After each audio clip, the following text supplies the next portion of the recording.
तो नमस्कार दोस्तों, मेरा नाम है प्रशांत शर्मा और आज हम एनालाइज करेंगे पॉलीकैम लिमिटेड कंपनी को। जैसे नाम से पता लग रहा है, कंपनी केमिकल बनाने की कंपनी है। कंपनी उसके साथ साथ और 2-3 बिजनेस सेगमेंट में काम करती है और आज की इस वीडियो में इसी कंपनी का फंडामेंटल एनालिसिस करेंगे और डिटेल में हम कंपनी का फंडामेंटल एनालिसिस करेंगे। सबसे पहले कंपनी का हम पूरा बिजनेस प्रोफाइल चेक करेंगे, उसके साथ साथ कंपनी पिछले 5 साल के हम फाइनेंशियल चेक करेंगे, जिससे कंपनी के रेवेन्यू और प्रॉफिट में कैसी ग्रोथ आई है उसके बारे में पता लग सके।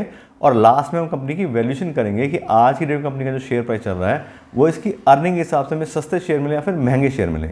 यानी अगर आज की डेट में पैसा हम इस कंपनी में इन्वेस्ट करना चाह रहे हैं तो क्या ये सही समय अपना पैसा इन्वेस्ट करने के लिए या फिर अभी हमें अपना पैसा होल्ड कर रखना चाहिए। दूसरी बात, ये जो वीडियो है ये अपने सब्सक्राइबर्स की डिमांड पे बना रहे हैं और अगर आप भी चाहते हैं आपके लिए किसी कंपनी का फंडामेंटल एनालिसिस करें तो हमारे वीडियो के कमेंट बॉक्स में आप उस कंपनी का नाम लिख सकते हैं और हम कोशिश करेंगे कि जल्द से वीडियो बना के आपको उसके बारे में इन्फॉर्मेशन दे दें। दूसरा, हमने अपने चैनल पे एक और फैसिलिटी को स्टार्ट कर दिया है, चैनल मेंबरशिप को। आप हमारे चैनल को ज्वाइन कर सकते हैं, उसके अंदर जो हमारी दूसरी पेड फैसिलिटीज़ हैं आप उसको भी यूज़ कर सकते हैं। उसके लिए हम अलग से मेंबर्स जो हमारे बनते हैं उनके लाइव स्ट्रीमिंग करते हैं और साथ साथ और भी काफ़ी सारी फैसिलिटीज़ हैं। तो ज्वाइन के बटन पर क्लिक करके आप उन सारी चीज़ों को भी एक्सप्लोर कर सकते हैं। और अब हम बात करते हैं अपनी कंपनी पॉलीकैम लिमिटेड के बारे में। बात करें तो कंपनी स्मॉल कैप की कंपनी है और लगभग 100 करोड़ के आसपास का अभी कंपनी का मार्केट कैपिटलाइज चल रहा है। बात करते एक तरीके से एसएमई कंपनी है, small and medium enterprise company है।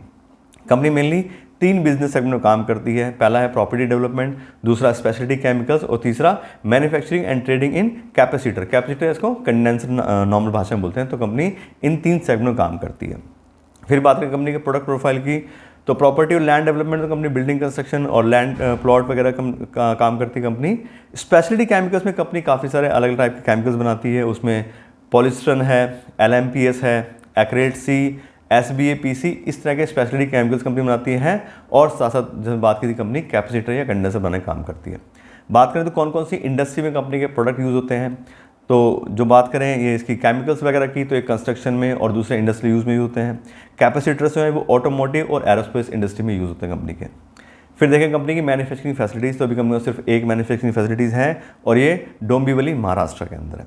फिर बात करें कंपनी की एक्सपोर्ट्स की, तो कंपनी इंडिया के अलावा अपना माल एक्सपोर्ट भी करती है। उसमें UK, USA, जर्मनी, जापान, इस तरह की कंट्रीज में कंपनी माल एक्सपोर्ट भी करती है। फिर देखें कंपनी का सेगमेंट वाइज रिवेन्यू। जब बात की कंपनी 3 सेगमेंट में काम करती है तो अभी कंपनी कितना कितना आता है, तो अभी कंपनी को जो मेनली रिवेन्यू है वो स्पेशलिटी केमिकल से आता है 64% का, कैपेसिटर से कंपनी को 30% आता है और बाकी दूसरी चीज़ों से कंपनी को 6% होता है। यानी कि बात करें तो अभी कंपनी के प्रॉपर्टी वगैरह के ज़्यादा कोई प्रोजेक्ट नहीं चल रहे हैं, तो मेनली कंपनी को अभी स्पेशलिटी केमिकल से ज़्यादा यहाँ पर रेवेन्यू आ रहा है। फिर बात करें कंपनी के शेयर होल्डिंग पैटर्न की, तो प्रोमोटर्स के पास में कंपनी के 52% शेयर हैं। FI ने इस कंपनी को कोई इन्वेस्टमेंट नहीं किया हुआ है। DIs का इसमें इन्वेस्टमेंट 3% का है, यानी कि 3% स्टेक DIs ने लिया हुआ है और पब्लिक के पास में इसके 45% शेयर हैं। तो मेनली जो कंपनी के शेयर्स हैं वो पब्लिक और प्रोमोटर्स के पास में है। दूसरी बात करें कंपनी के सारे बिजनेस प्रोफाइल हम चेक किया तो ठीक ठाक कंपनी है, स्मॉल कैप कंपनी है, वैसे सारा बिजनेस है, वैसे नहीं कि कंपनी को अपने सेक्टर की मार्केट लीडर है या बहुत ज़्यादा चीज़ें हैं, तो ठीक ठाक प्रोफाइल कंपनी होल्ड करती है। और अब हम बात करते हैं कंपनी के फाइनेंशियल्स के बारे में कि पिछले 5 साल में कंपनी के रेवेन्यू और प्रॉफिट में कैसी ग्रोथ आई है। उसके लिए पिछले 5 साल कंपनी का फाइनेंशियल डेटा चेक करते हैं और यहाँ पे देखें सबसे पहले कंपनी का रेवेन्यू और सेल्स। तो 2020 में कंपनी के रेवेन्यू थे 37 करोड़, फिर 2021 में कम हो गए, लेकिन देखें तो 2022, 23 और 24 पिछले 3 साल से कंपनी काफ़ी अच्छे से अपने सेल्स को इंप्रूव करा है। 36 करोड़ से अब बात करें तो 2024 में 54 करोड़ आ गई है और टोटल 5 साल की बात करें तो 10% के काफ़ी अच्छे सीजर से कंपनी ने अपने रेवेन्यू में ग्रोथ दिखाई है। उस बात में कंपनी ऑपरेटिव प्रॉफिट की, तो कंपनी का ऑपरेटिव प्रॉफिट काफ़ी ऊपर नीचे रहता है। उसका जो मेन रीज़न है वो ये है कि जो कंपनी केमिकल सेक्टर में काम करती है उसका जो मेन रॉ मटेरियल है वो होता है बेंजीन। और बेंजीन की बात करें तो ये काफ़ी वर्टाइल रहता है, कभी इसका प्राइस हाई हो जाता है कभी लो हो जाता है। उसी वजह से कंपनी का ऑपरेटिंग प्रॉफिट भी काफ़ी देखें तो यहाँ पे कम ज़्यादा हुआ है। 2020 में 11% था, फिर 2021 में एकदम से कम हो गया 3% का, 2022 में 2% का। उसके अलावा फिर कंपनी का प्राइस जो ऑपरेटिंग प्रॉफिट ठीक हो गया 2023 में 11% और 2024 में काफ़ी अच्छा गया 16%। ये बात करें तो ये जो ऑपरेटिंग प्रॉफिट हम देख रहे हैं ये कंसोलिडेटेड है, मतलब इसमें कंडेंसर का भी है और स्पेशलिटी केमिकल्स का भी। लेकिन मैंने इसका कंपनी का इंडिविजुअल डेटा भी चेक किया था, इसको हम स्टैंड अलोन फाइनेंशियल बोलते हैं।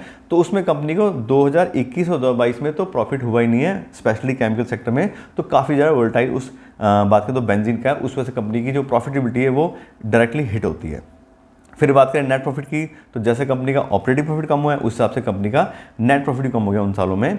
तो 2020 में 4 करोड़ था, फिर 1-1 करोड़ आया कंपनी का 2021 और 22 का प्रॉफिट, फिर 2023 में 10 करोड़ और 2024 में 8 करोड़। परसेंटेज वाली बात करें तो पिछले 5 साल में कंपनी ने 23% काफ़ी अच्छे सीजर से यहाँ पे अपने प्रॉफिट में ग्रोथ दिखाई है। फिर देखें कंपनी का फ्री कैश फ्लो, तो पिछले 5 साल में से कंपनी सिर्फ 1 साल नेगेटिव फ्री कैश फ्लो हो गई है, अदरवाइज कंपनी ने थोड़ा बहुत ही सही लेकिन company free cash flow hold करती है। तो उसमें पहले बात की थी कंपनी स्मॉल कैप की है तो बार बार उसको पैसे की रिक्वायरमेंट भी रहती है, और ऐसा नहीं है जैसे रॉ मटेरियल की बात की तो ऐसा नहीं है कि बहुत बड़ी कंपनी उसको प्राइस सस्ता मिल जाता है या वो ज़्यादा होल्ड करके अपने पास मटेरियल रख सकती है। तो उसी तरह सारी चीज़ें यहाँ दिखाई दे रही हैं। फिर बात करें डिविडेंड की तो कंपनी थोड़ा बहुत डिविडेंड पेमेंट भी कर देती है, बीच में 24% तक भी दिया है, लेकिन बात करें तो 14% की एवरेज आ रही है पिछले 5 साल की, तो कंपनी थोड़ा बहुत डिविडेंड भी अपने इन्वेस्टर को पेमेंट कर देती है। फिर बात करें debt by equity ratio, company कितना लोन लिया हुआ है और खुद का कितना पैसा इन्वेस्ट किया है, तो कंपनी ने कोई खास लोन नहीं लिया हुआ है। कंपनी का डेट बाय इक्विटी रेशियो है 0.04, लगभग 0 के आसपास ही, तो कंपनी कोई इंटरेस्ट का बर्डन नहीं है, कंपनी कोई पैसे वापस करने की टेंशन नहीं है। और इंटरेस्ट कवरेज की बात करें तो 62 टाइम्स आ रहा है, क्योंकि ज़्यादा लोन ही नहीं है तो उसके अगेंस्ट बहुत सारा पैसा ऑलरेडी अवेलेबल है, और थोड़ा बहुत जो लोन उसने लिया भी है उसका इंटरेस्ट वो आराम से पेमेंट कर सकती है। फिर बात करें रिटर्न इक्विटी की, अब क्योंकि पिछले साल का देखें तो 16% का कंपनी का आया है ऑपरेटिंग प्रॉफिट 2024 में, उस वजह से कंपनी का रिटर्न ऑन इक्विटी भी इस साल में बढ़ गया है और 19% का कंपनी का यहाँ पे काफ़ी अच्छा रिटर्न इक्विटी दिखाई दे रहा है। लेकिन बात करें पिछले 5 साल के एवरेज की तो वो 11% की है, जबकि 15% या उससे ज़्यादा किसी कंपनी का आरओई होता है तो उसको हम अच्छी कंपनी मानते हैं, उसी में इन्वेस्टमेंट करना ज़्यादा प्रेफर करते हैं। तो यहाँ देखें तो पिछले 5 साल की कंपनी की एवरेज वो काफ़ी कम आ रही है। तो बार बार जैसे मैं बात कर रहा हूँ भी छोटी कंपनी है वैसी सारी चीज़ें, तो वैसे ही कंपनी के फाइनेंशियल हैं, बहुत ज़्यादा स्ट्रॉन्ग फाइनेंशियल कंपनी की नहीं है, प्रॉफिट बार बार ऊपर नीचे हो जाता है। सेल्स कंपनी जरूर थोड़ी बहुत अपनी 10% बढ़ा ली है, लेकिन बात करें तो कहीं ना कंपनी को बहुत ज़्यादा कंपटीशन झेलना पड़ रहा है। अब मान लीजिए ठीक है कॉस्ट तो बढ़ गई लेकिन कंपनी अपना प्राइस नहीं बढ़ा पा रही, कोई कंपटीशन है मार्केट में, तो वो सारी चीज़ें हैं, तो कंपनी ठीक ठाक फाइनेंशियल होल्ड करती है, बहुत ज़्यादा स्ट्रॉन्ग फाइनेंशियल कंपनी के नहीं है। और अब हम बात करते हैं कंपनी की वैल्यूएशन के बारे में कि आज की डेट में कंपनी का जो शेयर प्राइस चल रहा है वो इसकी अर्निंग के हिसाब से हमें सस्ते शेयर मिल रहे हैं या फिर महंगे शेयर मिल रहे हैं। और इस तरह की कंपनीज की वैल्यूएशन करने के लिए मैं यूज़ करता हूँ डिस्काउंटेड कैश फ्लो एनालिसिस। उसके अंदर कंपनी को फ्री कैश फ्लो को वैल्यू करते हैं, कंपनी कितना फ्री कैश फ्लो जनरेट कर रही है उसके हिसाब से उसकी कितनी वैल्यू बनती है। और अभी हमने कंपनी के फाइनेंस चेक किए थे, उसमें कंपनी की फ्री कैश फ्लो का डेटा भी चेक किया था, तो 2022 में कंपनी का था negative free cash flow 2 crore का, 2023 में पॉजिटिव 3 करोड़ और 2024 में 6 करोड़ कंपनी का फ्री कैश फ्लो था। अब क्योंकि इसमें डिफरेंस आ रहा है तो पिछले 3 साल कंपनी की फ्री कैश फ्लो की एवरेज लेते हैं, और पिछले 3 साल कंपनी फ्री कैश फ्लो की एवरेज आ रही है 2.3 करोड़, लगभग 2.5 करोड़ के आसपास company free cash flow manage करी है पिछले 3 साल से। अब इस फ्री कैश फ्लो के हिसाब से पूरी कंपनी वैल्यू बनती है वो आती है 115 करोड़, यानी कि ऐसी कंपनी जो 2.3 करोड़ रुपीज़ हर साल में कमा के दे सकती है, उस कंपनी में आज हमें 115 करोड़ रुपये इन्वेस्ट करने पड़ेंगे, ये इस वैल्यूशन का मतलब है। अब योगी पूरी कंपनी वैल्यू उसको नंबर ऑफ शेयर से डिवाइड करेंगे तो कंपनी की पर शेयर की वैल्यू निकल के आ जाएगी, और कंपनी की पर शेयर की जो फेयर वैल्यू है वो आ रही है 2875 यानी 2875 रुपये पर इक्विटी शेयर। तो अगर इस प्राइस से कंपनी के शेयर्स में इन्वेस्ट करते हैं, कंपनी को फेयर प्राइस पे खरीदेंगे, ठीक है कंपनी इतना फ्री कैश फ्लो जनरेट करती है तो इतना प्राइस का बनता है।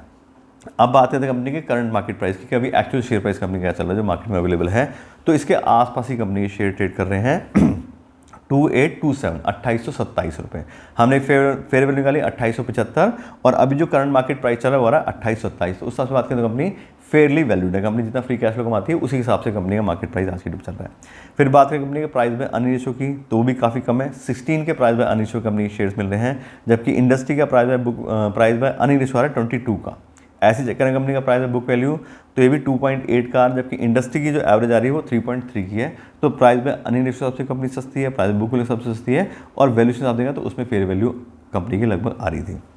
फिर भी लेकिन देखें तो जो सारा हमने कंपनी का प्रोफाइल देखा है, जैसे हम बात की थी कंपनी स्मॉल कैप की है और कंपनी का जो मेजर रेवेन्यू वो केमिकल से आता है, उसमें रॉ मटेरियल की काफ़ी दिक्कत रहती है प्राइस वगैरह की, उसकी वजह से कंपनी का प्रॉफिट बहुत ज़्यादा मैनेज करता है। तो अगर इस तरह कंपनी इन्वेस्ट करोगे भी आप तो बहुत ज़्यादा आपको अप डाउन इसमें देखने पड़ेंगे, अपना प्रॉफिट और लॉस के अंदर भी और साथ साथ कंपनी के शेयर प्राइस में भी। बात करें कंपनी के 52 वीक लो और हाई प्राइस की, तो कंपनी का हाई प्राइस गया 3340 का और लो प्राइस है 1650, तो बहुत ज़्यादा कंपनी में वॉलिडिटी है, तो उस चीज़ को हमें मैनेज करना पड़ेगा। दूसरी बात, वैसे भी देखें तो कंपटीशन बहुत ज़्यादा है, ऑलरेडी केमिकल में बहुत सारी कंपनी है, तो इससे छोटी कंपनी को अपनी मार्केट कैप्चर करने के लिए, प्रॉफिटेबिलिटी के लिए बहुत ज़्यादा बात करें तो मेहनत करनी पड़ती है। तो सर देखें तो ठीक ठाक कंपनी है, बहुत ज़्यादा अट्रैक्टिव ऑप्शन मुझे नहीं लग रहा है कि फाइनेंशियल्स भी इतने कोई खास नहीं है और ठीक ठाक कंपनी का प्रोफाइल है, छोटी सी कंपनी है, तो और बहुत सारे हमारे पास ऑप्शन है। बात करें हम अगर शेयर मार्केट की तो समुंदर है, बहुत बड़ी बड़ी कंपनियां भी हैं जो काफ़ी सस्ते प्राइस में मिल जाती हैं, हमें थोड़ा हम वेट कर लें, थोड़ा और रिसर्च कर लें, तो मेरे हिसाब से इस कंपनी की अगर हम कोई और कंपनी देख लेंगे तो वो ज़्यादा बेटर रहेगा। बाकी वही बात है, ये मेरा ऑप्शन है, आपको क्या लगता है आप उस हिसाब से डिसाइड कीजिए, आपको कंपनी अच्छी लगती है, क्या शेयर प्राइस ठीक लग रहा है, तो उस हिसाब से आप अगर देख सकते हैं, लेकिन जो मेरा पॉइंट ऑफ व्यू था वो मैं आपको क्लियर बता चुका हूँ। तो उससे बात करें तो कंपनी के बारे में आपको डिटेल नॉलेज दे दी है, आशा करते हैं आपको वीडियो अच्छी लगी होगी।